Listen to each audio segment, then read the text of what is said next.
Hello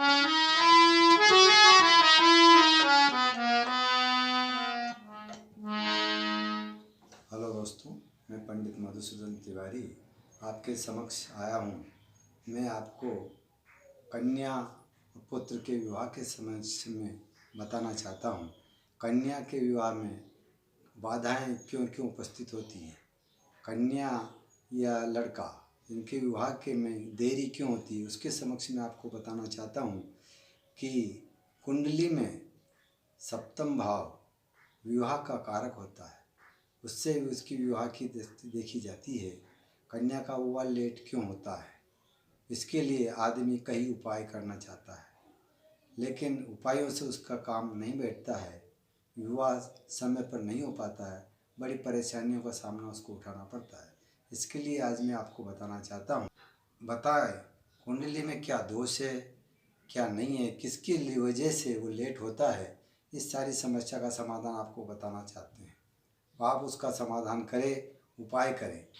जब तक व्रत इनसे उसका कोई समस्या समाधान नहीं होता है, जब तक कन्या या पुत्र मन में ईश्वर के प्रति विश्वास, दृढ़ विश्वास नहीं रखे, तब तक उसको शुभ फल की प्राप्ति नहीं होती। अतः मेरा आपसे ये कहना है कि कन्या या पुत्र के विवाह में जो देरी हो रही है, उसके लिए सबसे पहले ईश्वर में दृढ़ आस्था होना जरूरी है। उसके बाद जो आप उपाय, व्रत, जब कुछ भी करना चाहें, उसका फल आपको तभी मिल सकता है जब आपकी ईश्वर में पूर्ण दृढ़ता हो। पूर्ण आस्था के साथ किया हुआ फल आपको पूर्ण फल देने वाला होता है। जब आप ईश्वर के प्रति विश्वास रखेंगे, दृढ़ आस्था रखेंगे और कोई उपाय करेंगे, तब आपका शादी, विवाह या कोई कार्य के लिए आपको किसी समस्या का सामना नहीं करना पड़ेगा। ईश्वर में पूर्ण विश्वास रखते हुए आपको जो भी उपाय करना है वो तुरंत उसका फल मिलेगा और आपको फल की प्राप्ति होगी। इसमें आपको कहीं समस्याओं का सामना नहीं करना पड़ेगा। आदमी व्रत करे, पूजन करे, तपस्या करे, लेकिन मन में पूर्ण आस्था ईश्वर के प्रति नहीं होने से उसका फल आपको ज़िंदगी भर नहीं मिल पाता है। जब आदमी कर्म करता है, कर्म के पहले उसको ईश्वर में दृढ़ आस्था रखना जरूरी होता है।